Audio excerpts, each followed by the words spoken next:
Hello, thank you for coming to see this video.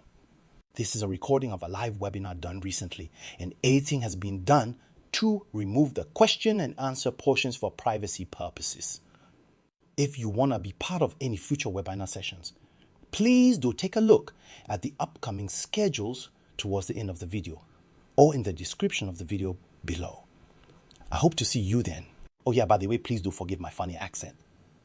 Seems like Singaporean accents are still too unique for the current AI voice cloning apps, but it's a start.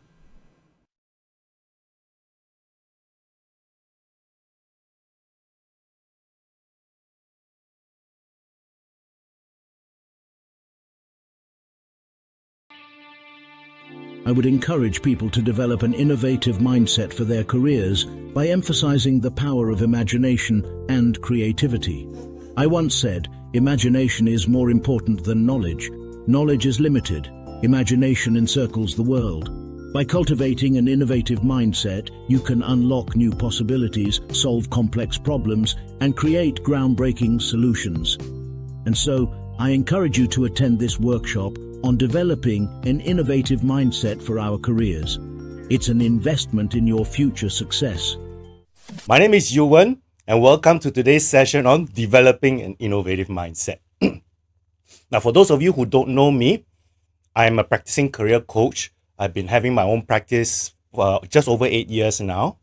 Right? And the bulk of my clients are actually people who are having difficulties progressing in their careers, or for some reason or another wishes to change their career path from one direction to another.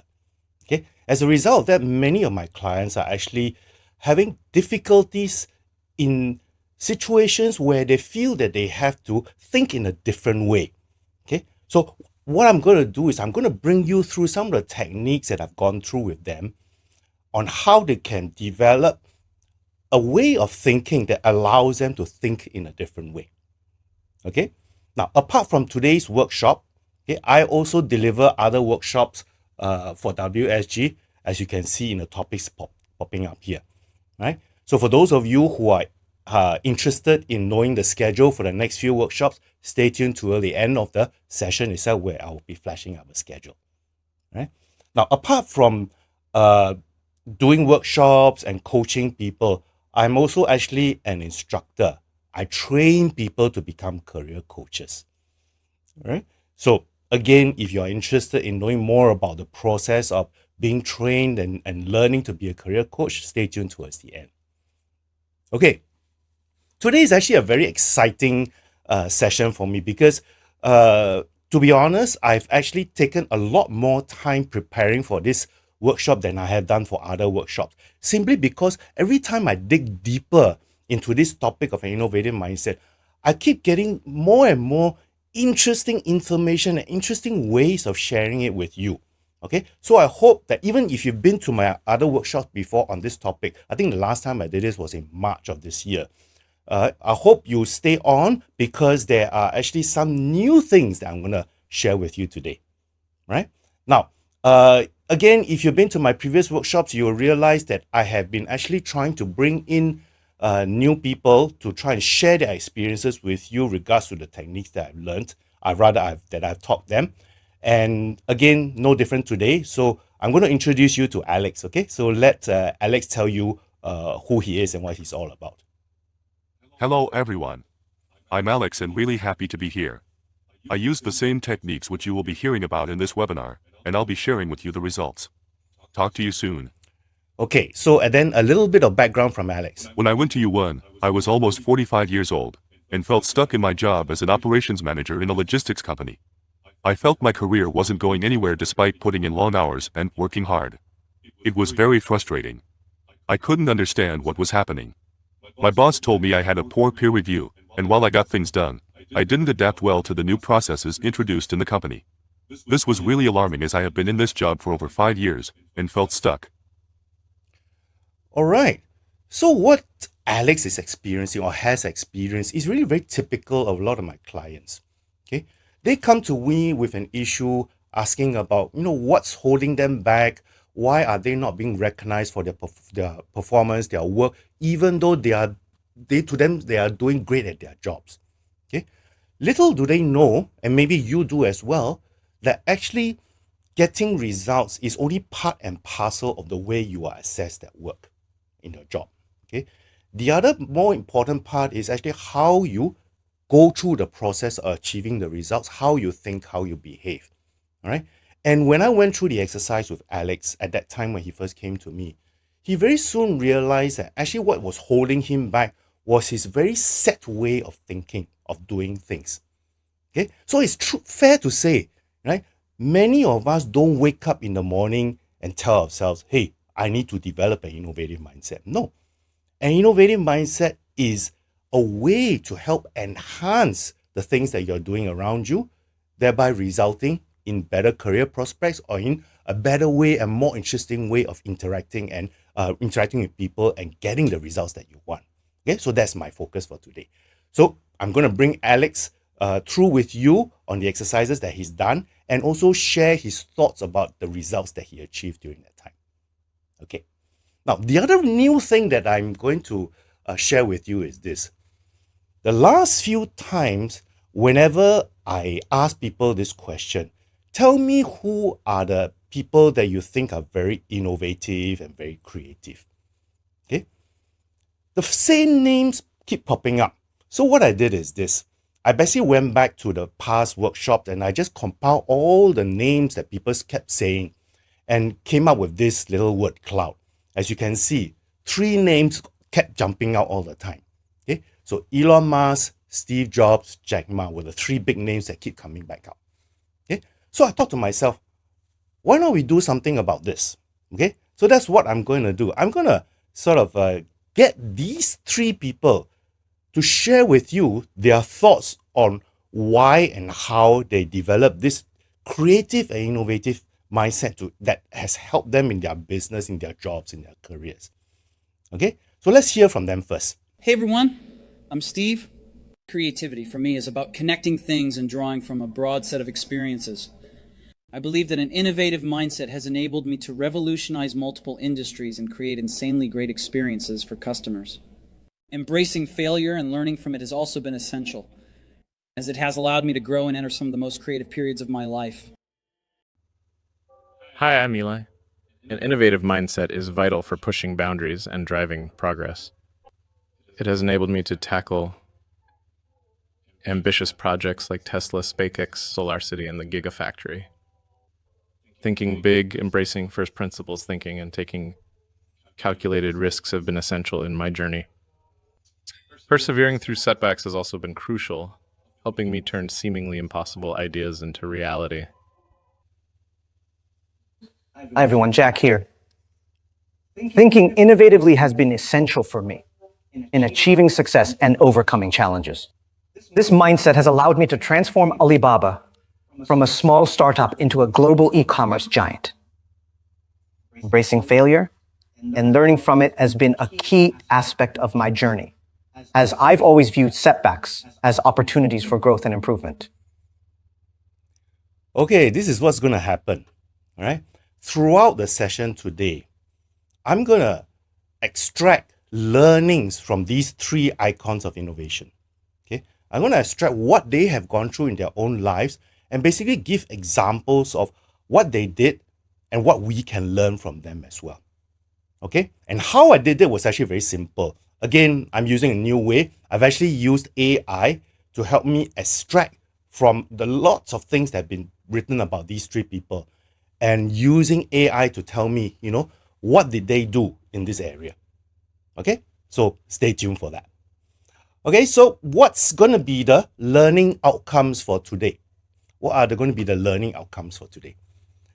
Essentially, the first thing is that we need to understand why an innovative mindset is so important, so critical for our career success. So that's the first thing we're going to learn. Right? The other thing we have to understand is this. What are actually the signs of someone who has a very innovative and creative mindset?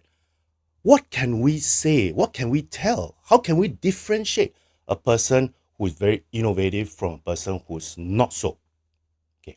And once we understand that, then we can apply some techniques to foster creativity and help in our problem-solving skills, right? And then we try and apply these to our own career development.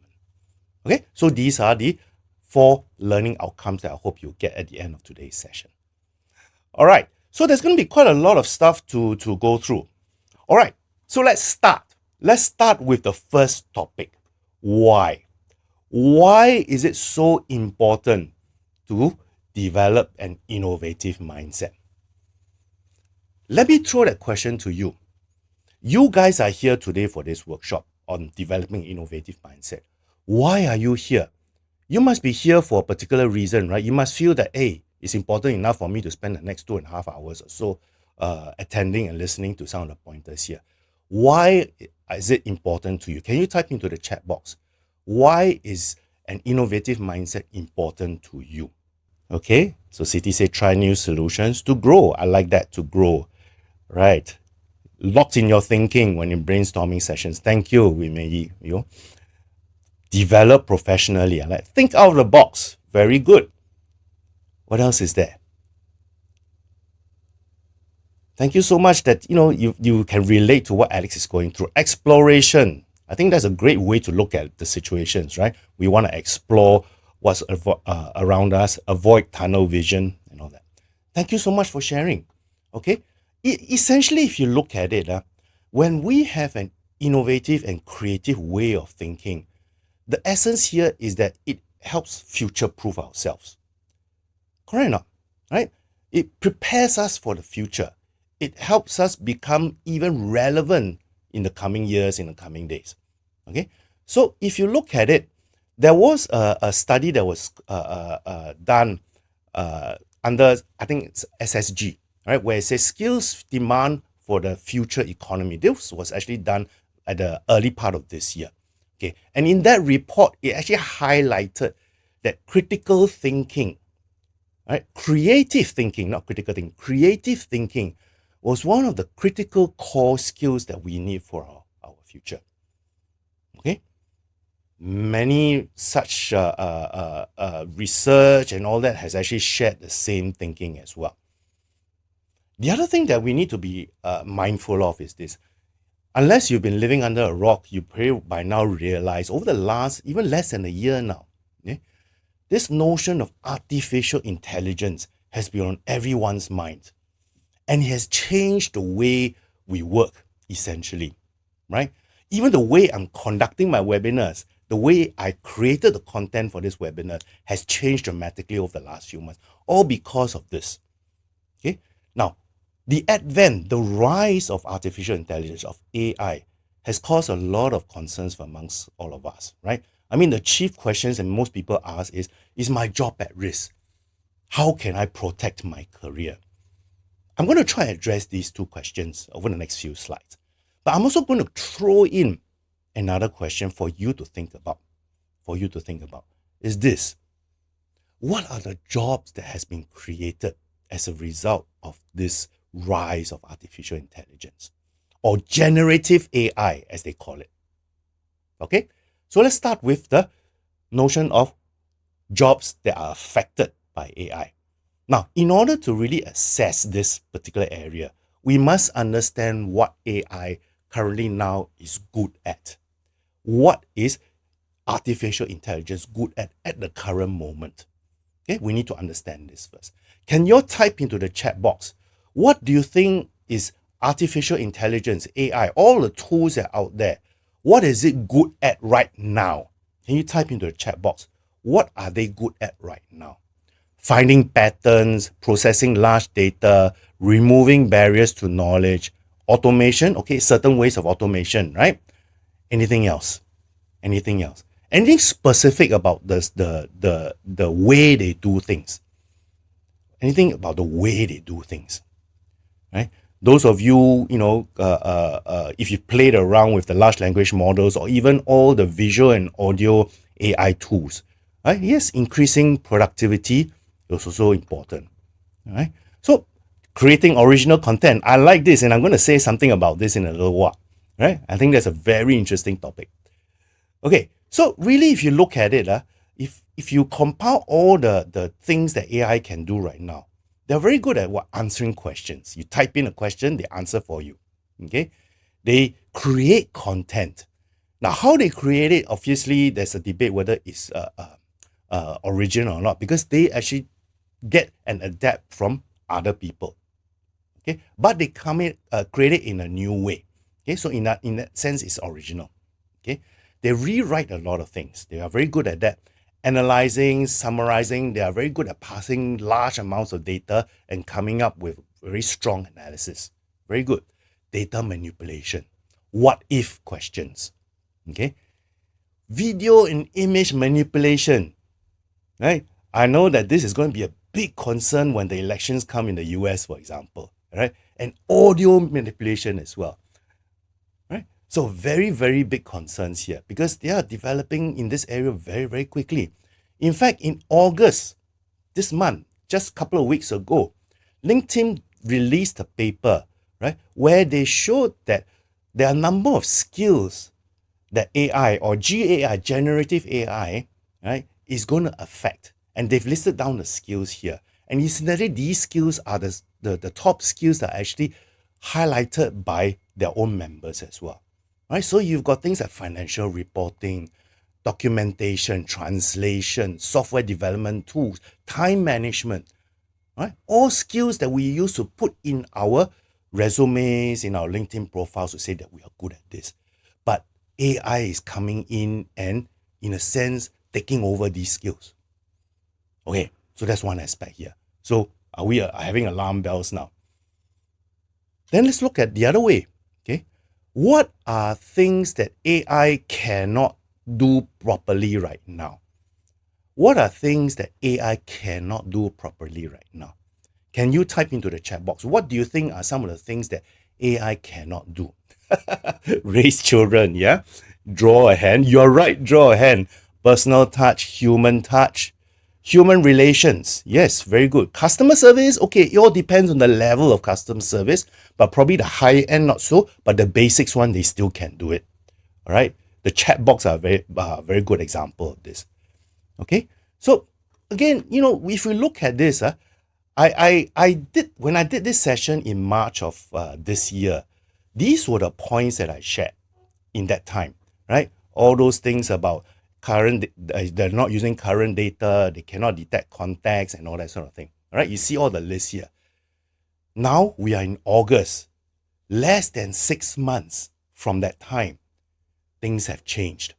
Okay, most of the points that I've listed here in March no longer are valid, as you can see here. Right? So far, the only two things from the original list still stands is that there is still some bias in terms of the interpretation and the language, especially you go into things like ChatGPT. Right? It all depends on the data that they are able to throw. The other thing that they are dependent on, GAI is dependent on, is the way we ask the question, the way we develop the prompts, as they say. Okay, so all this is still dependent on human input at this point in time. Okay, so if that's the case, then we have to say some of the things that AI cannot do well right now, right? Some of you have already written this down, so I'm just going to summarize this very, very quickly. They don't display EQ or empathy. Okay, creativity and imagination, in a certain sense, is driven by the person who develops the input, the prompts. We tell them what we want them to generate. Okay, they are not physically able to conduct tasks at the moment. They are very good for data behind the computers and all, but when you ask them to move things around, currently now they cannot do. Okay, new situations, again, very basic. They can go to a context. You ask them a context, right? Then they react to that context. But something outside of that context, they will say, I cannot do this because it is outside of the context. Okay, decision making. They can make simple decisions, but when you throw in certain complexities at this point, they still cannot handle that. I got to emphasize this at this point because I can see that maybe in a year's time, decision making prowess will increase. Okay, so for this point in time, so how do we then protect our career? knowing that all the things that they cannot do and they're not good at. What do you guys think? How do you think you can protect your career in the rise of AI? Can you type into the chat box? What do you think? How do you think you can protect your career? Learn how to work with GAI, definitely, right? You want to manage, you want to control it. So you're going to learn what is it all about. What else? What else do you think you can do? You got to be adaptable, right? Oh, yes, soft skills, definitely soft skills. All right? Soft skills comes from what? Interacting with people, right? Relationship building. Okay? So those are some of the things that AI currently cannot do. All right? So that's what we need to do. Focus on things like building relationships, interacting with people. Okay? Be involved in roles that allow us to show empathy, show compassion. Right? I've added this in as well, and it just so happens it fits in with our topic. Creative thinking and imagination becomes so much more important for us now. Okay? Because it is through our imagination, it is through our creative thinking that we can drive and use AI to the things that we want them to do. Okay? Common sense, right? Some people say common sense is actually not so common, but we still have to strengthen that and drive common sense and understand what's happening around in the world today, right? The contextual understanding. We got to be physically able to do things that the AI, the robots cannot do at this point. So improve our physical dexterity, all right? Adaptable. Human beings are one of the most adaptable creatures on earth. We need to continue doing that. Decision making and continuously learning are two critical aspects as well that we need to enhance. So doing all this, actually, if you look at it, there's basically one phrase that encapsulates all of those points that you see here. It's how we become better problem solvers, okay? And how we actually use AI to help solve problems. And it is my strong thinking and belief that once we are able to look at how we use AI, how we complement AI to solve other people's problems, that's where we enhance our own careers. Okay? So hopefully you all can see that as well. All right. So then the next thing here that many people are asking here is this. What are the jobs created as a result of AI? In fact, I actually want to throw in a modification to this question. Is this, how has jobs evolved? How has jobs evolved? There was a very interesting article, I just mentioned it earlier on, from LinkedIn Future of Work Report, August of this year. Okay, what did this article, some highlights of this article I'm just going to share with you. The first one here is this. It says that the share of job postings mentioning GPT or ChatGPT has increased 21 times since November of last year. Wow. The other thing they highlighted was that there are now more and more of their LinkedIn members highlighting skills relating to artificial intelligence. In other words, they are saying that they have those skills that allow them to leverage on AI. Okay, so more and more people are doing that. And the good thing for Singapore here is what? The article also highlighted that actually Singapore is one of the top few countries who are actually very fast at adapting to and using GAI, generative AI, for their own use. And this has actually spilled over outside of technology into other sectors like retail, education, and financial services. Okay, so that's very, very interesting. Now, the other thing I want to share with you, there was a table in that same report. Again, I want to share an extract of this table with you. Okay. So let me show you an extract of this table here. Okay, this table, a few interesting data here. Okay, the first one here you see on the top is occupation. Occupation here, all right? So here, it has listed down things like teacher, software engineer, nurse, salesperson, project manager, quite a few here. But I just want to use this four as an example. share of skills potentially augmentable by generative AI. So 45% of the teachers' skills can be leveraging using AI, can be leveraged by using AI. And these skills include lesson planning, curriculum development, teacher training, literacy tutoring. Okay. Now, interesting here what? Software engineers, if you're a software engineer, 96% of your skills can be augmented by GAI. Wow. But nurses, only 6%. Now, if you go look at the rest of the table here, if I expand this, if you look at teachers here, okay, top skills that need to be performed by humans that complement skills potentially augmented by AI. So in other words, these skills are still generally used. People are using this, right? The AI currently now cannot affect these skills. So classroom management, right, for teachers, differentiated instruction, elementary education. For nurses, cardiac life support, nursing, basic life support, right? Sales, hospital sales, cardiology, and all this. Okay. Now here, the last column, share of people skills and specialized skills. So he's saying here that 53% of a teacher's role comprises you talking and interacting with people, right? As opposed to a software, the engineer who is only using 3%. Okay. So again, very interesting. There are lots of other roles that you see in this table. Go to that report, have a look at it, because I think this has a really, how should I put it, relevant effect to your way of thinking or approaching the job. Because if you look at this, even though we say that there are certain jobs that will survive AI automation, right? Jobs that involve social intelligence, creative intelligence, dexterity of human senses, like you see in the 3 columns here. However, if we look at the process of augmentation, it's very clear to say that these jobs will be affected in some way or another. Okay? The same study shows that 65% of the jobs will be affected in some way or another by technologies like AI. Okay, so don't rest on our laurels. No, even though we are in one of those jobs here, we still need to be mindful of how artificial intelligence will affect the way we work. I hope you see that point. Huh? Okay, so let's take a look at what Alex is doing. And when I went through with him this thought process, okay, he had some comments.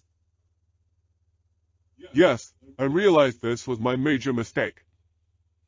At that time, my company wanted me to drive the introduction of new processes to streamline workflows by using new technologies. Looking back, I see that I was reluctant to move deeply into this, giving many excuses and reasons to slow down the process. I was fearful of losing my job or making myself redundant. Needless to say, my bosses were not very happy. So when I went through the issue with Alex, when he first came to me, he was wondering, why am I not progressing? Why am I feeling stuck in my job? Then we had to have a deeper talk as to, what are the things that he's been doing and some of the feedback that he got from people around him, the peer reviews and all that. So he had to take it into heart. And that was the result that he concluded that somehow or other, he gave the impression that he wasn't actually a very forward-thinking person. He did his job, okay, but the way he approached his job was a very staid and, in a comfort zone type of way, okay? So why is an innovative mindset so important for our career success, right? So just to summarize over the last 6 to 7 minutes or so, is basically future-proofing ourselves, okay? And here we're looking at how we can solve more complex problems by thinking in a different way, right? We stand out from the normal people already, okay? We can compete in the global economy, right? We will use technology. We know how to use technology, and then we become an asset because technology is coming. It is here and it is ever present. So we need to be an asset. We need to be able to use this, okay? So then let's look at the next one. What are the signs that a person is innovative? What are the signs that tell you that a person is creative, that person is innovative? So here is where I bring in our three icons again. Okay, since everybody mentioned they are innovative. So can you tell me in the chat box, why do you think these three people here are very creative, are very innovative? Can you type into the chat box? Why do you think Jack Ma, Steve Jobs, Elon Musk, why are they creative and innovative? Risk taker? Anything else? Visionary? Very good. What other qualities do you see for them? First mover, I like that. Right? Not all the time, but yeah, they are committed, they forward thinking, they move forward. Yeah, they think out of the box. Anything else? Believe nothing is impossible. I like that. Yeah. Doing things differently and doing them well. That's one critical aspect. They are not afraid to what? They are not afraid to. There's nothing to lose, right? They are not afraid to make mistakes. They're not afraid to fail. Yeah. So if you look at it, essentially, yes, somebody mentioned visionary. Okay. They're not happy with the normal things that's happening right now. They're unsatisfied with the norm. Okay. Very experimental. They like to try different things. Okay. Somebody mentioned calculated risk. Okay. They take risk, but they calculate the risk. They learn from failure. There's been so much literature written about these three people, of how many failures that they had, but they all learned from it. And they've been very, very adaptable to the situation. They solve problems. They are some of the best problem solvers around. Okay? But I also want to add a couple of things which complements this notion of creative thinking. And these three people have it. What are these things? First thing, they are very strong decision makers. They are very decisive. They say, yes, we go. All right? And they work extremely hard. Okay? So, having a creative, innovative mindset is only part and parcel of it. You still cannot ignore the other aspects of it to be successful. Right? You have to understand, right? What differentiates a person, a dreamer, right, from a doer is that the doer takes action. Okay, so if you are very creative, very innovative, but you don't do anything, you are still a dreamer. Okay, and these people take action. All right, so these are the signs. Now, I want to highlight one part here about skills. There's been so much mentioned about, you must have the right skills, we must go for skills training, and, without skills, we will not succeed. Yes and no. What I want to suggest here is that skills alone is not an ingredient to success. It's actually how we use the skills. Okay? So you probably have seen these two representation of skills. You have the I shape where you're very specialized in certain area. Then you have the T shape where you are able to apply knowledge across different situations. You're applying same knowledge but across different situations. Okay? Now, I want you to also take a look at this little alphabet, which is the M shape, where you have multiple skills and you're able to use those multiple skills to apply in different situations. Okay, you see some examples below of the jobs that actually leverages on people who have this type of M skill profile. Okay, so my strong thinking here is this: the best way to develop a creative innovative mindset is to learn as much as possible, learn new things as possible, and once you learn those things, apply those things in combination to solve problems. Okay, here are some examples from Steve and Elon. I was faced with the challenge of creating a seamless user experience for Apple's products. I overcame this by combining my love and knowledge of technology, art, and design, and used this in both hardware and software. I then made sure that they were integrated in a way that created a great end-to-end experience for users. When developing SpaceX, I was faced with the challenge of high costs associated with rocket technology. Instead of accepting the conventional wisdom that rockets were expensive, I applied first principles thinking and broke down the problem into its fundamental components.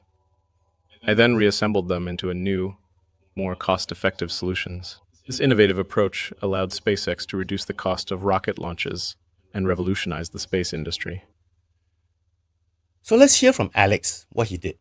Okay, this process was actually not so easy for Alex. Let's hear from him. It became very clear to me that I was very set in my ways. If it ain't broke, why fix it was my way of thinking.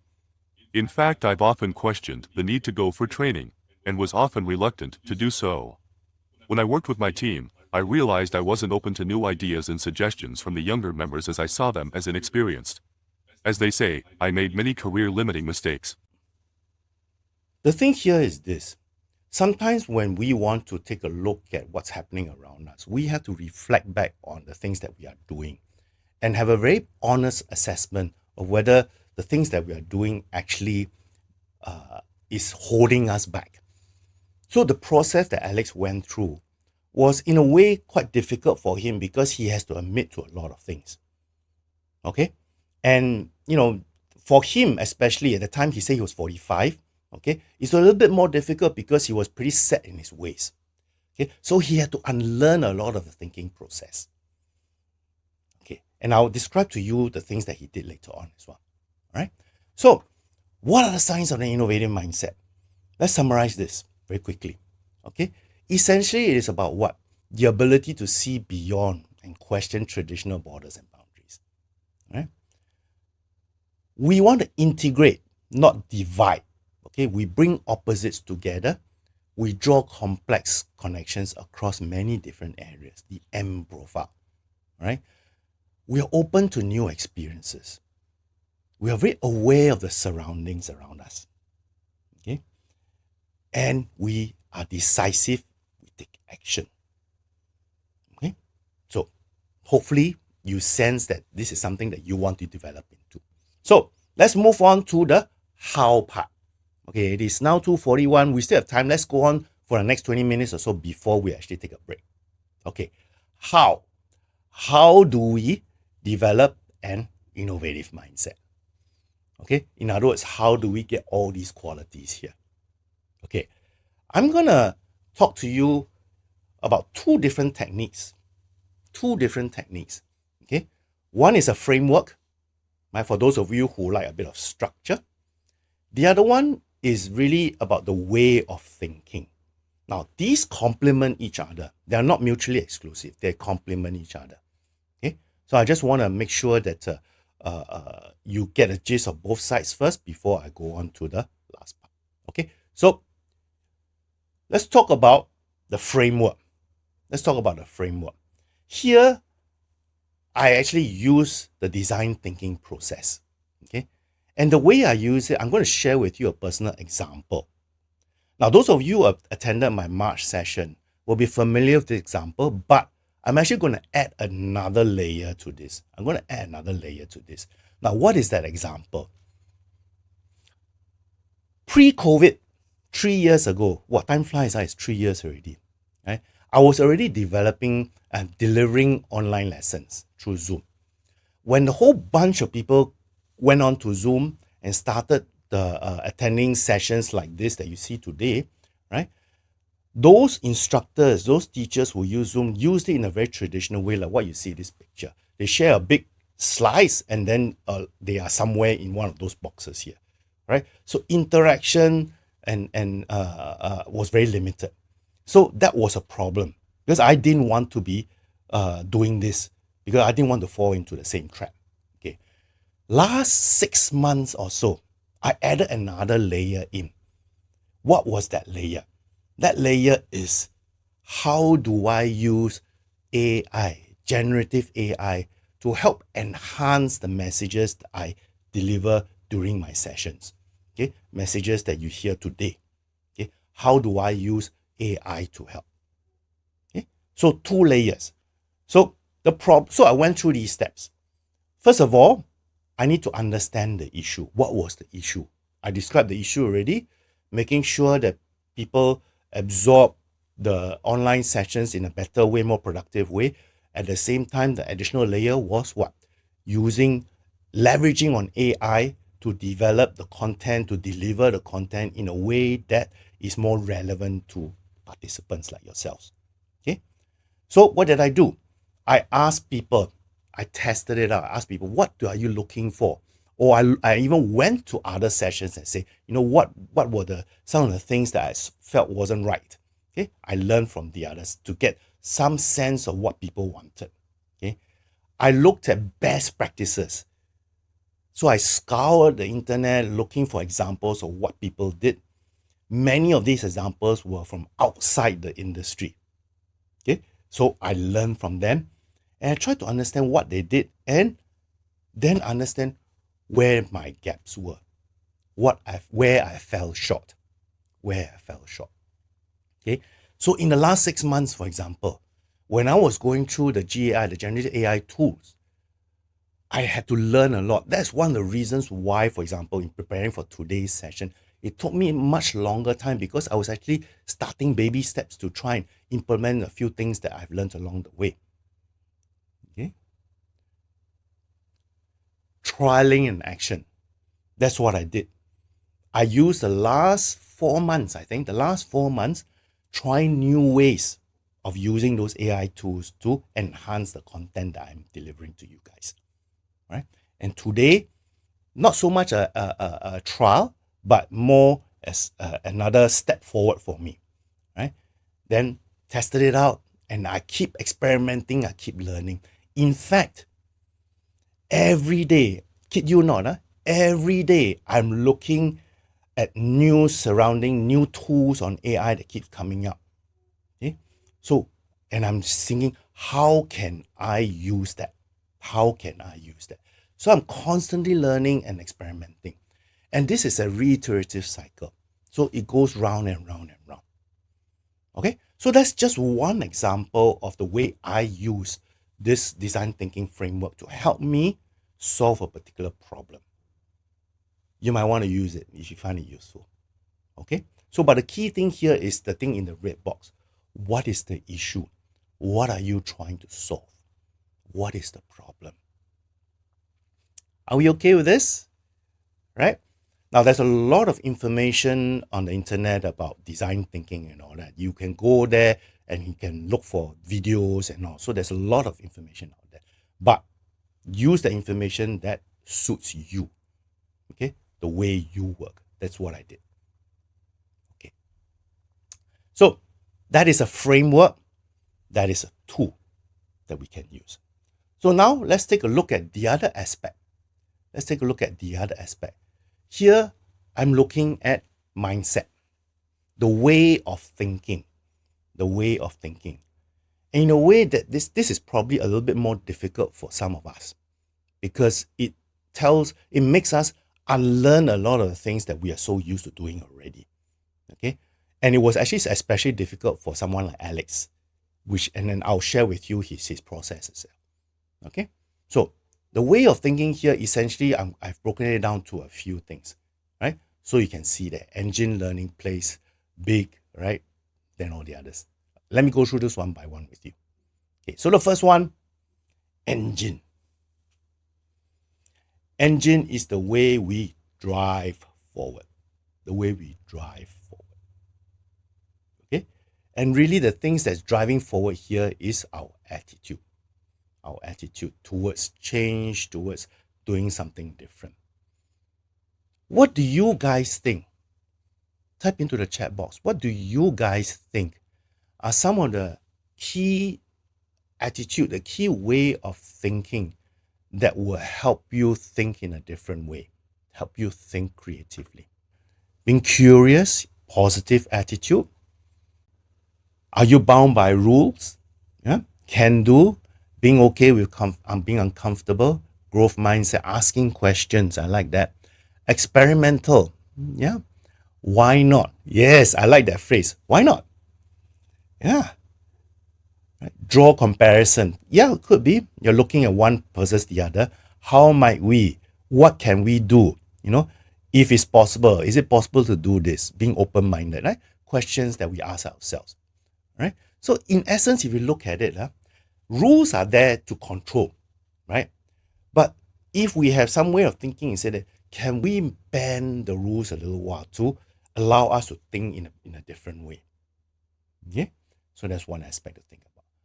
We are not afraid of change. Don't be afraid of new things coming on board. Embrace it. Okay. Leverage on it. Ride on it. This one, I don't think anyone put this point down, right? Take risks, but calculated risks, right? So get out of your comfort zone. Do something different in a way, all right?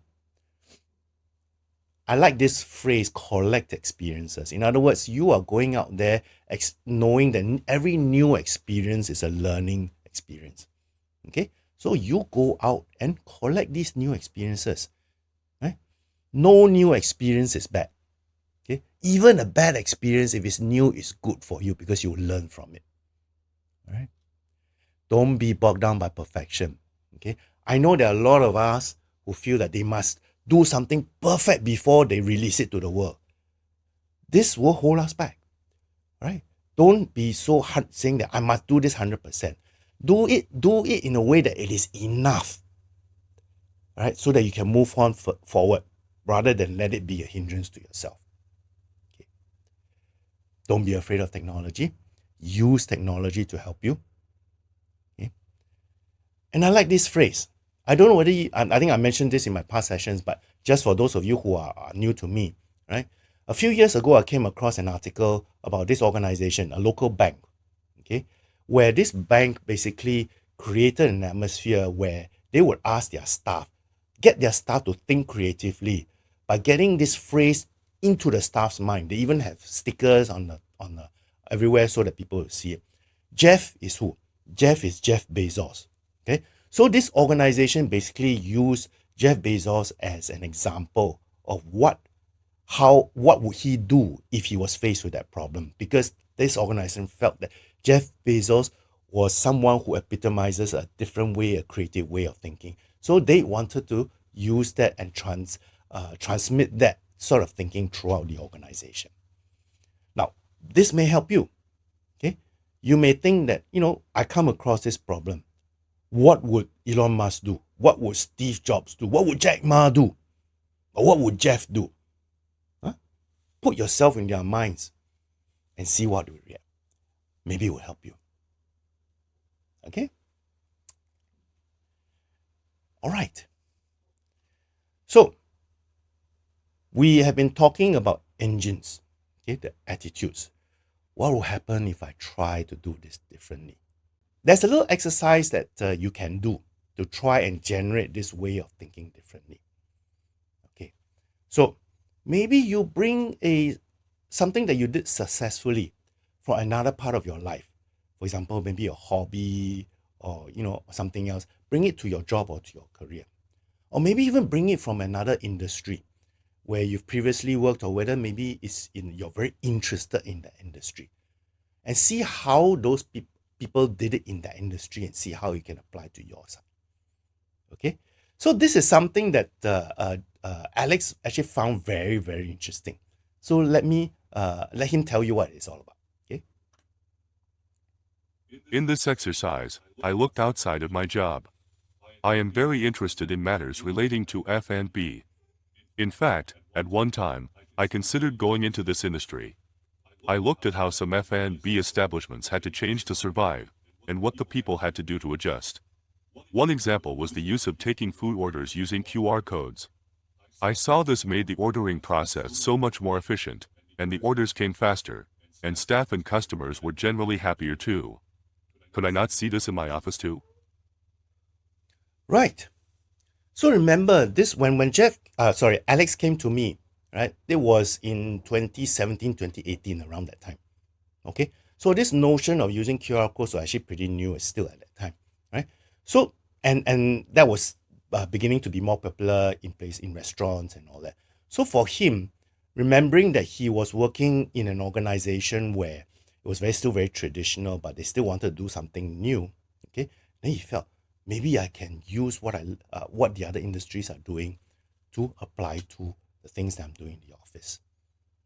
Okay, so that's how he went about it. All right. Next portion, learning. Many of you have mentioned learning as a way of breaking out of your comfort zone. Okay, so in other words, it's really about going into the growth zone, right? Having a growth mindset. Now, I think all of us, it's fair to say that all of us, sometimes we just want to relax. We want to feel, okay, I don't want to do anything extra. I just want to be where I'm comfortable, I don't go beyond the things I normally do. Totally understandable, right? But for us to grow, to improve, right, to progress, we need to push the boundaries a little bit more. Okay? When I started learning all these things about GAIs and all that, a lot of things I had to relearn. How I enter prompts, for example, how I tell the tool what to do, right? I had to rethink because some of the results were totally inaccurate. Some of the results were not what I wanted. And I get very disappointed and I said, no, it's useless. But I had to come back and try again. Okay. So that was a learning zone for me. Right.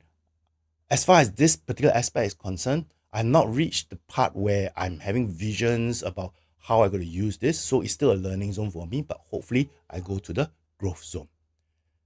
Okay. So let me share with you what Elon typically said for this part.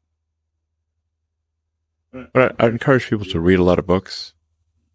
Just read, basically try to ingest as much information as you can, and try to also just develop a good general knowledge. So you at least have like a rough lay of the land of the knowledge landscape. Try to learn a little bit about a lot of things. Because you might not know what you're really interested in. How would you know what you're really interested in if you at least aren't like doing a peripheral exploration of broadly of the knowledge landscape? And talk to people from different walks of life and different industries and professions and skills and occupations. Like just try learn as much as possible. But I'd encourage people. So learning as much as possible was his mandate. And it was actually the mandate for a lot of the really innovative people as well. I want to bring another example of learning, right? Learning comes when you are curious about something. I remember seeing one point in the chat box, somebody mentioned, be curious. Yeah? One of the mindsets that we have. Okay? So Steve Jobs has a really interesting way of developing and leveraging on this curiosity for his work. Let's take a look. Curiosity has always been a driving force in my life, and it's led me to explore various fields and ideas. For instance, after dropping out of college, I took a calligraphy course, which later influenced the development of the original Apple computer, featuring a variety of fonts that set it apart from other personal computers at the time. Another example was my journey to India to study Eastern mysticism and later Zen Buddhism. My exposure to its simplicity and aesthetics influenced my approach to Apple's product designs. So really, this thing about being curious is a very strong driver for us.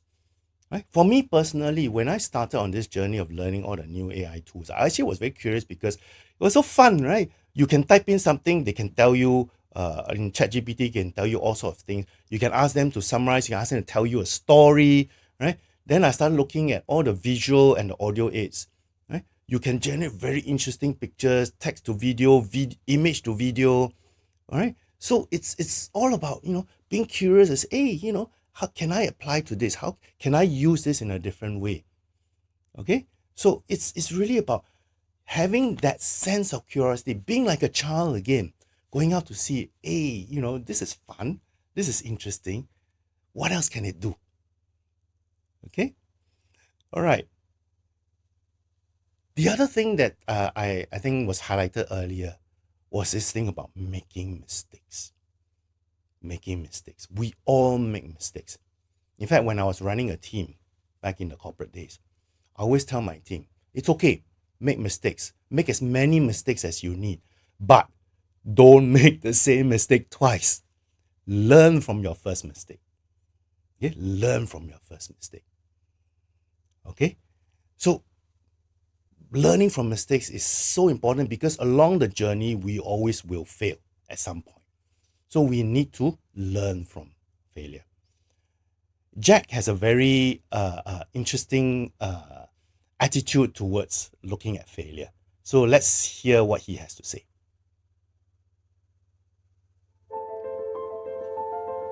I would love to discuss something about the failures, mistakes we made. The thing I feel most thankful is all the mistakes, all the refuse that I got. Because without that, there will never be Alibaba. In the past 18 years, every day we make mistakes.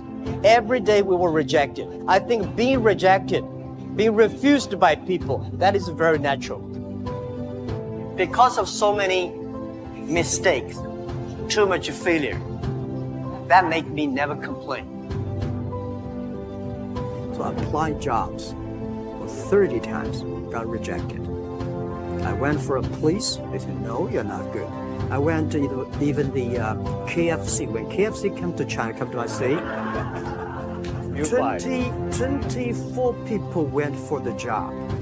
23 people were accepted. I was the only guy. And we went for police. 5 people, 4 of them accepted. I was the only guy that I received it. So to me, being turned down, rejected. Oh, by the way, I told you that I applied for Harvard for 10 times, rejected. Right. So accepting failure, learning from it has been key. All right. So this portion of the learning, right, is really about growth mindset, as some of you have said. So a couple of exercises that you can do as well to try and enhance and develop this way of thinking. So maybe you think about a past mistake and see, what did you learn from it? How did you leverage on that lesson? Okay? Or another way is identify what new skills you can learn to help in your career or job. Okay? These two can actually go hand in hand. All right. So let's hear what Alex has to say, because again, this was not an easy process for him as well. Okay, so let's hear. This was a very interesting exercise for me as it made me reflect a lot. A mistake I regretted was ignoring a younger team member's suggestion on improving a piece of logistical workflow. At that time, I didn't feel the need, but I think I was more concerned about being showed up by a younger colleague. I went back to that team member to understand more, and convinced my boss to embark on the new process. My colleague was appreciative of the recognition, and my boss saw me being able to motivate my team better. Another area was learning a new skill and process. Remember I said previously I never liked to go for new training. I think it was more a loss of faith that someone of my seniority needed retraining. But I looked deeper into the new technologies that could help my company, and realized that I could have a larger role here if I enhanced my skills in this area too. So I went for it. All right. So we spent the last few minutes talking about the engine that drives us. We talked about how we approach the learning process. Okay. So the next portion I think is actually quite interesting, because I think all of us have gone through this. All right. How do we choose a place that allows us to be innovative? How do we choose a place that allows us to be innovative? Okay. Now, I'm sure all of you have got some impression in mind as to what sort of organization is very innovative. All right. Let me throw 2 questions to you, or maybe 3. Let's start with 2 first. Okay. Can you give me names of some companies that you think are very creative, very innovative? Can you type into the chat box names of companies that you feel are very creative, very innovative? Okay, Apple, Dyson, Microsoft, a lot of technology companies. LVMH, okay, LVMH, Google. But majority is technology companies. Okay, fair enough. Okay, so my next question to you guys is this. What makes them, what are the elements inside those organizations that allow their people to be creative?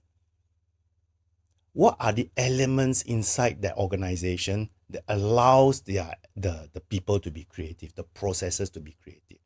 Can you type into the chat box? Now we are taking the next level already, yeah? Okay, somebody said culture. What else? Is there something more definitive than just culture? What aspect of the culture? Autonomy, flexibility. What else? Is there anything else?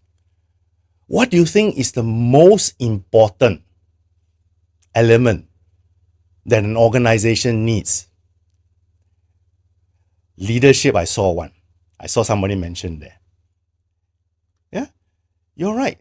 Trust is another one. But essentially, if you look at it, if the leadership is not supportive of developing a creative and innovative process or structure within the organization, I'm not saying it's impossible to be innovative individually, but you have to find workarounds, which I'll share with you what Alex did. Okay? But, leadership support, if your leadership is very supportive of this way of thinking, everything flows down the line. Okay? Organizations that promote learning. Okay? We talked about learning just now. Okay? So it is a learning organization in itself. Right? This thing about having different points of view, I think some of y'all mentioned this. The different points of view, meaning you have different people from different backgrounds, different way of thinking. Okay? You don't exclude them, you include their opinions. Okay? Someone mentioned it's safe for people to speak up without being judged. Yeah? Now, this thing about structure is so important as well. Okay? Now, the worst type of structure that prevents collaboration are silos. Okay? Now, obviously, silo is the most obvious and the easiest way to implement, but they're also very restrictive in that sense. Okay? So, there needs to be bridges. If there are silos, there needs to be bridges across to have collaboration between units and departments. So you must have a collaborative infrastructure. Yeah. Few comments about failure, right? Organizations need to understand that failure will occur, because if without failure, that means people are not trying, people are not innovating. Okay, so there has to be a sense that yes, failure is acceptable, but we learn from failure. We learn from failure, right? And this notion of empowering the staff to go and do the things that they need to do. I think someone mentioned that in the chat box as well. Okay, so let's take a look at this. Okay, are there elements within our environment, within your organization, if you're currently working, that allow you to do things differently? Do things differently. In your job search, if you're looking for a new company, right? How can you then, what can you do? Do you need to go and look for an organization that has all those elements that will fit your way of thinking? Culture, the leadership, the way people work, the organization. Okay? There was this question, what if a company does not have leadership support for innovators? Does the individual employee have any power to be innovative? This is a very good question, which comes to the point I highlighted in red. Okay? Then perhaps you need to focus, when you're in that sort of situation, what can you influence and what can you learn and what can you tweak? In fact, that's what Alex did. Okay, let me share this point with you from Alex's little comment here. Okay, let me just get out this. While my company has been open to new technologies, they are still traditional in other ways. Sometimes this is frustrating for me and my team members. But instead of wasting time getting upset, we focused on seeing how best we can tweak the system to make it better, without unsettling the management too much. I started by reviewing the work parameters and how this connected with other departments. Then I looked at what was important for them and how I can help them while at the same time achieving my own KPIs too. I am very happy to say that this has worked out well. Okay. So what Alex did was he took a look at the situation. He recognized that his company, while the company was trying to drive forward by introducing new stuff, but at the same time, a lot of the things that the company did, was still very traditional. For example, at that time, his company was still family owned. So the hierarchical structure was actually very familial. That means family ties. Okay, so personalities basically drove things rather than efficiencies and processes. Okay, so he had to find a way to work around that. So I saw an earlier question from the chat box, someone saying, how can we be creative if the environment doesn't allow us to do so? All right. So in other words, you're looking at aspects of the work that you do. What things can I tweak? What things can I bend a bit so that it allows me to think in a different way? Okay, so you need to sit down and go through that thinking and try and address that particular area. Now, I'm not saying that you can always find that. Now, if you are stuck in a situation where you feel your company is really placing you in a prison, right, in a straitjacket, not allowing you to do things, then you have to ask yourself whether that's the right company for you. How long can you continue with this way of doing work? Okay, is it going to be a long-term impact for you? How is it going to affect you outside of work?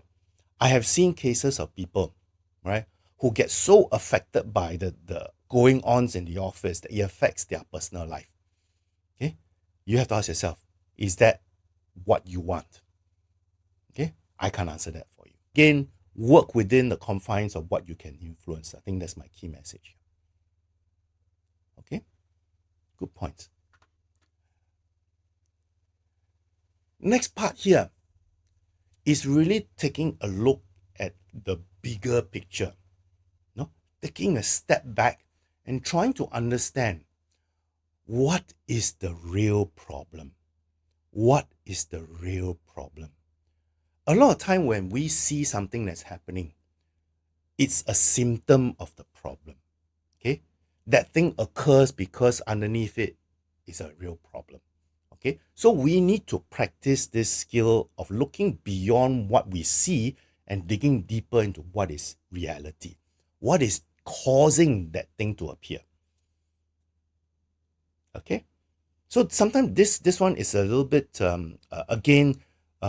is sort of gets us to think in a very angular way, in the sense that we don't react to what we see. We step back and think about what we don't see. Is that really what's happening? Okay, so here I want to share with you a technique that Steve Jobs uses. He calls it the zoom out, focus in technique. All right, so let's hear what he has to say. When we were designing the original Apple computer, I wanted to differentiate it from others.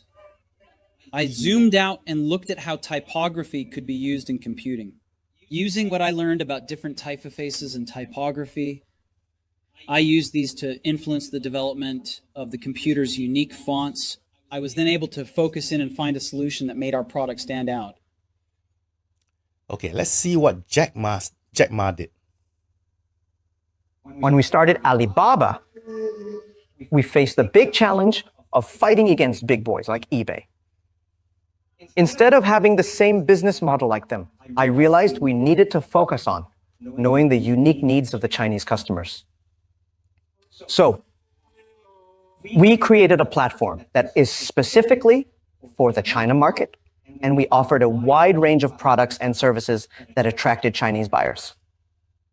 This customer-centered approach gave us competitive edge, and we become a dominant player in the e-commerce industry. All right. So here is really about understanding what is the real issue, what is the real problem, right? In other words, looking at the bigger picture, zooming in, and then try and see if you can do it differently, like what Jack has done and even Steve has done. Okay, do things differently. But by doing things differently, you are addressing the real issue. Okay? What can you try? How can you do this? Maybe one way here is to pick an established process that's been used a lot and then think of ideas as to how you can streamline it or improve it. Okay, those of you who are very into design thinking and all that, you would have come across this little exercise that many design thinking courses do. Is how do you reinvent the wallet? Okay, so it's the same thought process. Something that is so used so often, what can you do to improve it? What can you do to improve it? Okay, so give it a try. So Alex actually went through this same process, and this is what he came up with. I must admit this was quite challenging for me. I had to think hard about what I was doing and how it could be better. Eventually, I found one aspect which I neglected previously. Our warehouse operated 24/7, and it was very costly to maintain. We had to charge a premium to our customers, and we were slowly losing business. I started looking into automated warehousing systems which reduced the need for manual storing and allocation of goods. We trained our warehouse staff in this new system, and many got promoted. Shift hours was also reduced, and we were able to better control customer costs too. This was actually an interesting exercise because when I went through with Alex, right, he discussed with me this issue. His first reaction was, do I have to cut headcount? How do I lower costs? Right? Because I cannot reduce the 24/7 offerings to the customer, or do I lower my margins and all that? Okay. Then we started thinking, what is the bigger picture here? What are you trying to improve? Are you trying to improve your margins, or are you trying to improve a better way of doing things? Okay. And so he came up with this notion of improving and automating his warehouse system. Remember again at that time, right? 2017, 2018, right? And it was a very traditional Chinese family-driven business. All right? Okay. So we talked about engine, we talked about learning, we talked about the place, we talked about looking at the big picture. Okay. So next is how we work together with other people. Those of you who are football fans will recognize this symbol. I've been a loyal supporter since 1972. All right, I've seen the ups, I've seen the downs, but I'm still a supporter here. Okay, so I won't mention the team name. You know. Okay, so the whole purpose here is to try and get you all to think that whatever you do, you have to do it together with other people. Surround yourself with people who can support and guide and prod you in the right direction. Okay, it's been said that Einstein really believed that he didn't want to surround himself with negative people. This notion of they have a problem for every solution, not the other way around. Yeah. Now, one favorite channel that I always go for whenever I join community groups or chats or forums is anything that has to do with the word hackers, right? So, like for example, this one, IKEA hackers, right? Where people use something in existence and try and find a different way, try and adapt, so very creative. And I found this very useful. There are many other forums and chats. So this is just an example. Okay. Now, Elon has his own way of doing things, right? Which is along this line. So let's hear from him what he has to say.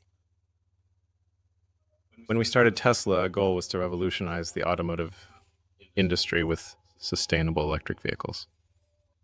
To achieve this, I knew we needed a team of skilled engineers and designers who shared our vision. So we brought together some of the brightest minds in the field, emphasizing collaboration and teamwork. I was surrounded by so many bright and driven talents that success was inevitable.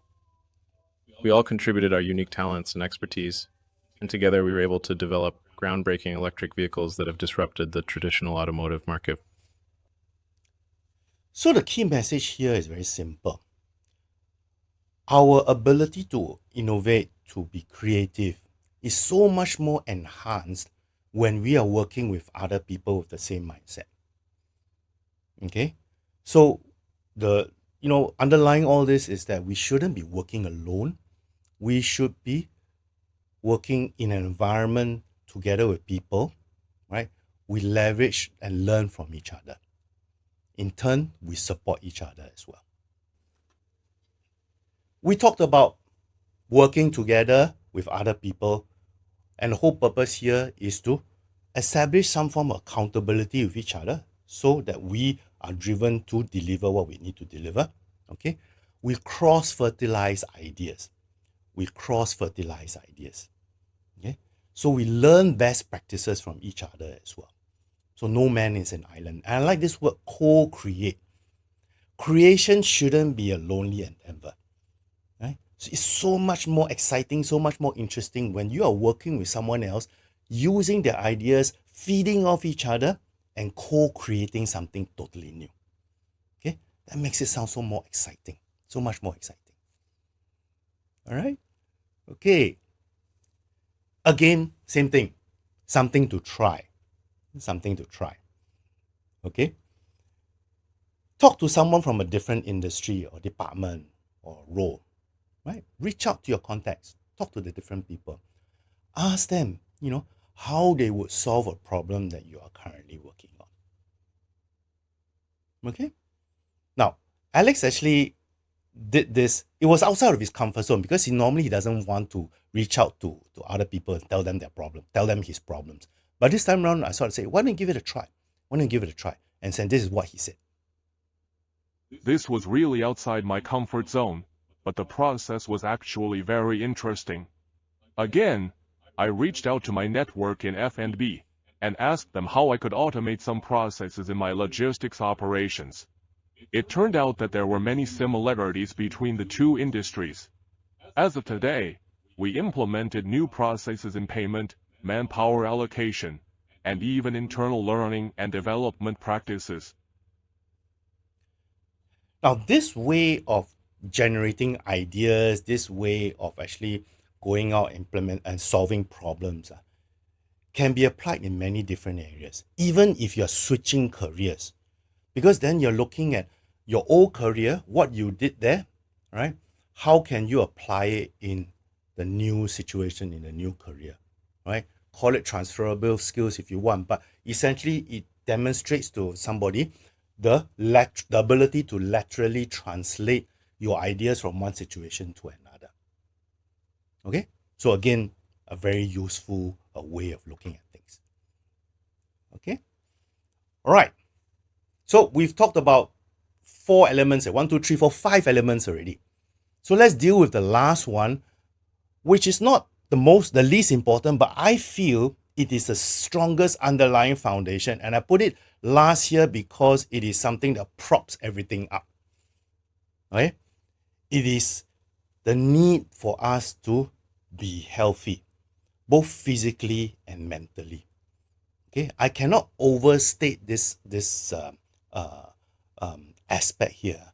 Even the people who are innovative, Elon Musk and Jack Ma, they have a very rigorous fitness routine. No?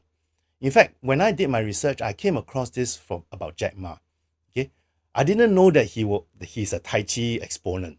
Right, he's been practicing Tai Chi for 30 years. In fact, it's said that whenever he goes on business trips, he brings along his Tai Chi master to make sure that he still has the same workout. Okay, and I came across this interesting video, so why don't I show this to you?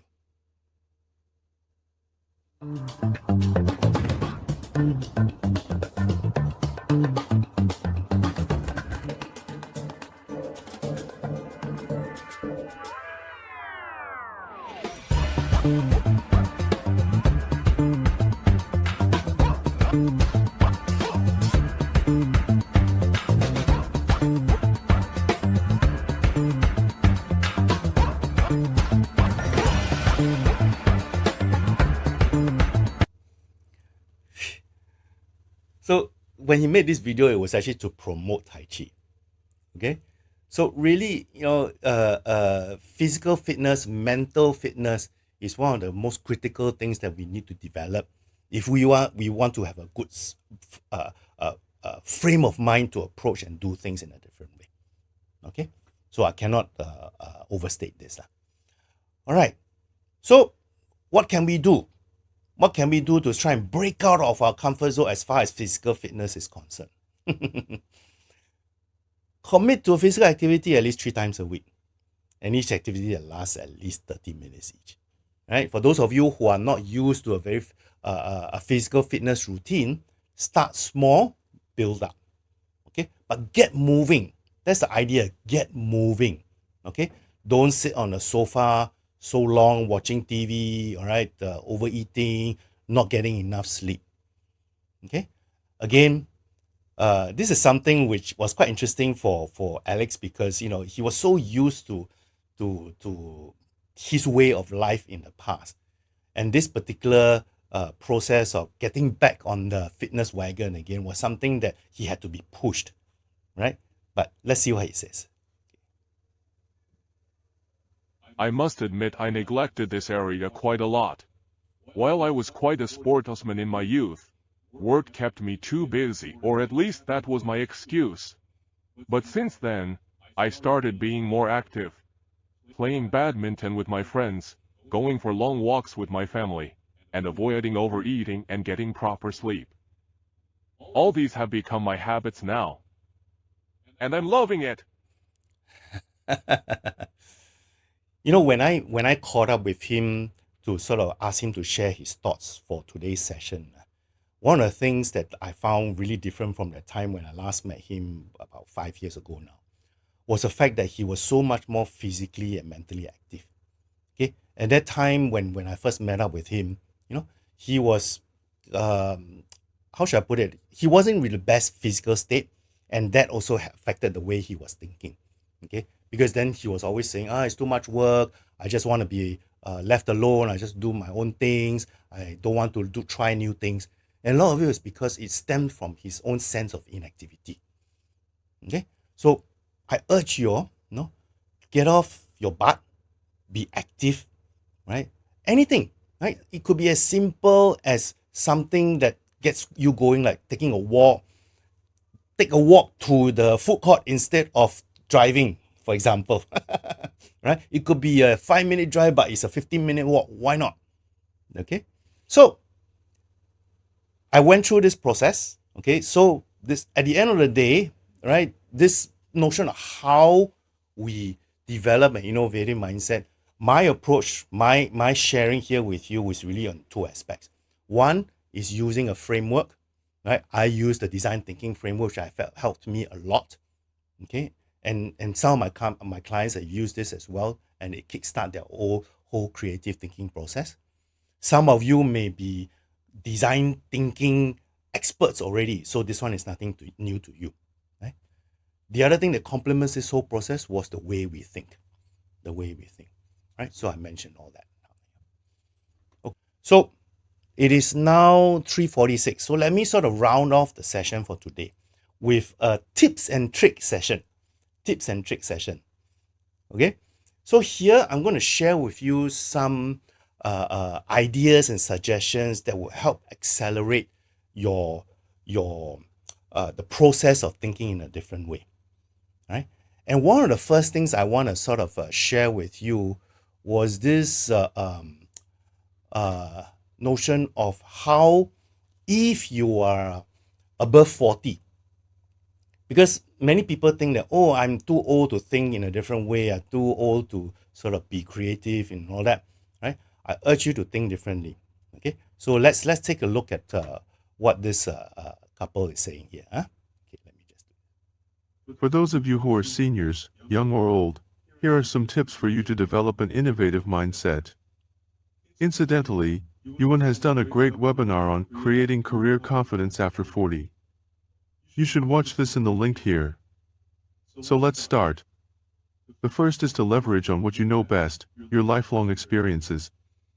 Use this as a platform to enhance your thinking and innovation, and come up with new ways of doing things. At our age, learning cannot stop. We must always learn and develop. If we stop, we decay. So always be learning. Be adaptable. This is so important in today's world where everything is changing so fast. I know this is not easy, but we must make the effort to understand what's happening, and move with the times. Then there is developing and maintaining our friendships. We must always cultivate friends and relationships throughout. We can learn from others and they can learn from us too.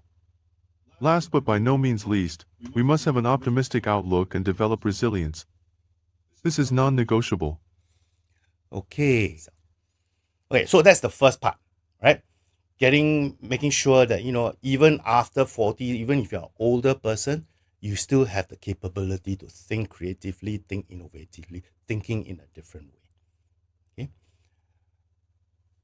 The other thing I want to emphasize, and this is something I've always been emphasizing in every session that I do, right? And again, those of you who've been to my past sessions, I just want to drum it in because you should know this by now, is the fact that all employers in general are risk averse. They don't want to take risks. In other words, they want to hire the best possible person that they can hire. Okay. So when they are looking at candidates, it's not about you, no. It is not about you. It is about what? How you can help them solve their problems. How you can help them solve their problems. Okay. So please, when you approach the job market, I really suggest you think of it this way. Look at it from the the point of view of the employers. What are they looking for? And then position yourself in a way that you can help them the best. And the best way for you to do that is to have this thinking here that you want to be an asset to them. You don't want to be a risk to them. And the best way to be an asset to them is to be a problem solver for them. In other words, you have to solve their problem. Okay. The link here is, again, an extract of a workshop I did where I talked about how do you become a problem solver. Essentially, what I'm saying here is that as we go through our careers, our jobs, job search, even if you are currently working, right? If we don't know what sort of value add we bring to the table, then don't be surprised if one day somebody comes to you and say you are surplus to requirements. Okay? So you always have to position yourself as someone who says, I can help you solve that problem. I can help you with this problem. Once you're able to tell people that you can do that for them, you become a value, you become an asset to them. And they will be willing to keep you or they'll be willing to hire you. Okay? All right. The next tip. As far as innovative thinking is concerned, right? In the job search, basically what you need to do in your resume, in your interview, is essentially look at what? How you address the company's immediate needs. And really here you're looking at highlighting what you have done. Okay? Not your qualification, not your experience, although that's a backdrop, but focusing on what you have done. What you have done. Okay, so accomplishments.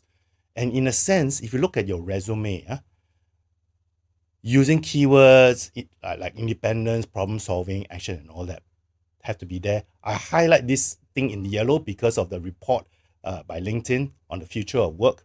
Right? Ability to use AI tools will be something that would jump out. Because now again, okay, maybe it won't jump out so much because more and more people are saying this. But if you don't say it, then maybe you will lose out. Okay, so I suggest you take a look at that. Okay, focus on results. Again, similarly, during interviews, okay, you look at what examples you can show, right? Before the interview, you brainstorm some examples. During interviews, you use the STAR approach, okay? Situation, task, action, results, okay? And then here you emphasize how you use your different way of thinking, your creative way of thinking to actually solve a problem. Okay, the next tip that I want to sort of share with you is really the following. Okay, first thing here, I mentioned this earlier just now. Okay, find a company that suits you, whether it's culturally, whether it's structurally, whether it's the leadership, the people, whatever. Okay, do your homework, find a company that suits you the best. Okay, now please don't ask me how you do this because this is a whole ball game in a different webinar.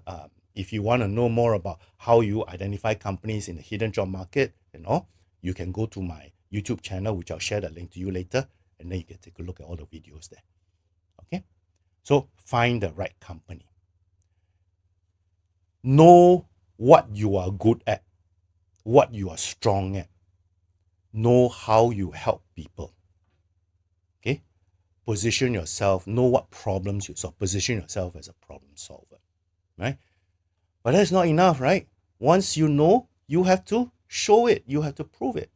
Okay? You have to show people that you have solved those problems before. You have worked on those problems. You know how to do it. You know how to find a solution. So you have to prove it.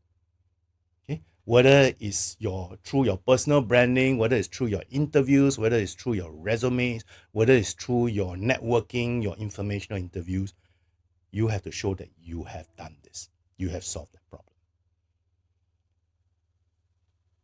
A note to those people who are saying, I'm working in an organization that doesn't allow me to do this, do that. Okay. Focus on things that you can control, not on things that you cannot control. Okay? If you are caught in an unfortunate situation where your environment is very restrictive, all right, drill deeper. Which aspect allows you a little bit more leeway? Can you try and sort of go through that and see whether that suits you? Okay? If after you've gone through the exercise and you still can't find something, then you have to ask yourself the question, how long can you last? How is it affecting your physical and mental well-being? Okay. Last but by no means least, in your approach to your career, to your job search, show energy, show enthusiasm. Right? Nobody, no boss, no leader, no recruiter likes to see a person who's too laid back. Okay? Show energy, show enthusiasm, no matter what age you are. Okay? All right. Okay. So I've gone through the tips and tricks. All right. So let's do a recap. All right. So we talked over the last 1.5 hours or so, these 3 sections primarily. Okay. So why? Why are we saying that an innovative and creative mindset is important for our careers? Essentially, it is about future-proofing ourselves. Okay. So that we can, at the end of the day, become an asset to our organization. Right? What are the signs of an innovative mindset? Here, what I'm suggesting here is really learning the right skills, the right number of skills, and applying your multi-skill approach to try and solve problems. And here is really about looking at things in a different way, bringing things together, opening to new experiences, and taking action. Taking action. Okay? How do we do this? I talked about 2 approaches. Okay, so the first one is really using a framework like design thinking. Right? Here, I shared with you a process that I use for my own personal example. But I think the key thing here is really understanding what is the real issue. What is the real issue, and try and do a process that allows you to learn new things to address that issue. Okay, in a way, if you look at it, what Steve Jobs did with his when he went to learn calligraphy and then Zen Buddhism and all that, was really learning about all the different things so that he can actually use it to develop into his own products at the end of the day. Okay, so again, that could be applied there as well. The other thing is really about your frame of mind. How do you use what's in between your ears to approach this whole process of thinking in a different way? Right. So the first one is really about attitude. Here we looked at all the different things that would drive you forward and to looking at things in a very creative way. Right? We looked at all the different ways that we learn, the attitudes toward it, right? Lifetime of learning, we shouldn't stop. I am 61. I will be 61 in next week. So I am still learning, right? And, it is about what? Learning from your mistakes, and then don't be afraid of challenges. Okay? And it's also about being curious. Always look at things in a very curious way. Why is this happening? Can I do this instead? What about trying this in a different way? Okay. Thank you, Lincoln. Then we talked about having a place, okay? Identifying a suitable organization or place. And we talk about all the characteristics of an organization that would encourage us to be more innovative. Now, if we are in an organization which maybe doesn't have most or all of the elements, then we start taking a look at what can we influence and what can we learn from there. What can we influence and what can we learn from there, right? We said, looking at the big picture, okay? What is the real problem? Yeah, I like this technique of zooming out and then focus in. Okay? I really like that technique. Maybe you can try it as well. Okay? I talked a little bit about working together with other people, okay, where you can cross-fertilize ideas, you can learn best practices, and you can co-create. You can co-create. And last but by no means least is really the underlying foundation of everything. Have a healthy body, healthy mind. Okay? I just want to emphasize this again. Okay, is this notion of making sure that you know what problems you solve. Take a look at the video I just shared with you in the link, right? Be an asset, not a risk. Because if you are a risk, you elevate your chances of people trying to minimize risk, okay? You'll be a victim of that, okay? So always continuously position yourself as an asset. All right. So hopefully you've learned all these outcomes, okay? What is the importance, what are the signs, the techniques, and then how you apply it to your career development. Okay. Now, before I round off, I just wanted to give Alex a final word to share with you his thoughts on the whole process, and then we can come back to the whole Q&A process. Huh? Thank you all for allowing me to share my thoughts today. I must admit the journey was challenging as I had to reset a lot of my thinking. I didn't realize that my career progress can be affected by how I behave and act and think in the workplace too. It's not just about performance. Reliving this process with you is still useful for me as another reminder for me to keep an open and creative mind in whatever I do. Thank you all.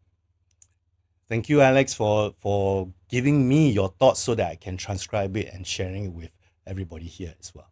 Okay, so 29th August, right, is the live workshop that's happening in LLI, Lifelong Institute. It's a full day session. Now, that is also the day after my birthday. So hopefully I'm in a good mood. All right, then 20th September and 18 October, 16 November will be all the other sessions itself. Okay, so hopefully I see you then. You register for the sessions in the same way that you register for today's session as well. Okay, now after this particular portion, this slide here, I'm going to continue with how we can work together. But in the meantime, before we go to that, I hope you can help me fill up this survey. Let me just share the link with you into the chat box again so that you can do the feedback on this workshop, and then and if there's any pointers that you need me to give to you or any things I need to improve on, just let me know. Okay, so I'm going to give you 5 minutes to do this survey before I move on to the final chapter. Right, for those of you who would like to leave now because you've already seen that final chapter from my previous session before, then I wish you well. I hope to see you again soon, but in any case, good luck and take care and be safe. Okay, but for the rest of you, in the meantime, please help me fill this up, and then I see you guys in another one. All right, so the first thing on the agenda here is how you can get hold of the video. Okay, so I'm going to post a link to this. So the reason why I need you to fill this form up is so that you give me permission to send that video link to you, and I'm going to send it in the form of a newsletter. Okay, and I send this newsletter only once a month. So if you want to unsubscribe from the newsletter, by all means do so, right? But that is the only way I can send it to you. So now, like I mentioned, I can only send the workshop video to you at least 2 weeks after the session, right? So just bear with me and give me a little bit of time because I got other things that I need to do as well. So at least 2 weeks, maybe more, all right? But if you want to get hold of the video even faster, all right, I would suggest you go to my website. The link again is in the chat box. the YouTube channel, and basically subscribe and click on the notification button so that when I immediately upload the video, you know that it's there. Then you go and take a look at it. Because sometimes I may take a bit of time to compile the newsletter, because in the newsletter I actually put in other things as well that will be useful to you guys. Okay, so but if you want to get hold of the video very, very quickly, then go to the YouTube channel and then click and subscribe. Click on the notification button, and then you can be informed when I load it up. Okay, so those are the two ways to do it. The other way is, again, for those of you who are interested in continuing a conversation with me, my contact details are there, and again, it's in the chat box itself. Feel free to drop me an email and ask me a few questions if you want. I regularly post on LinkedIn as well as in my thoughts on certain career things that's happening around in today's world as well. Okay, and as far as coaching is concerned, typically I operate on packages. So here are the 3 packages, and then you can see it in my website. Again, the link is in the chat box. Okay, so essentially I do by packages because that is the best way to deliver the results that you want. Now, if you are interested in any of the coaching sessions, just let me know. Drop me an email to tell me that you are a participant of this workshop. Tell me the date and day, then there's a discount for you as well. Okay.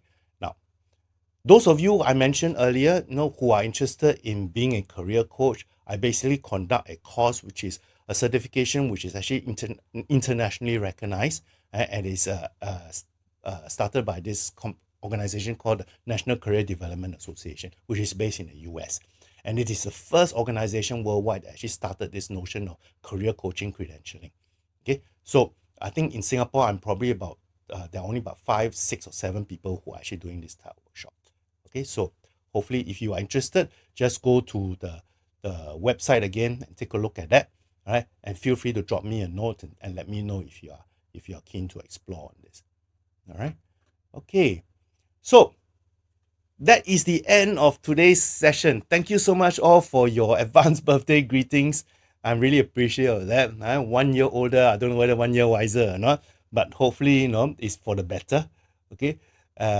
Any final questions before I leave you with some words from our 3 icons that I've just been sharing?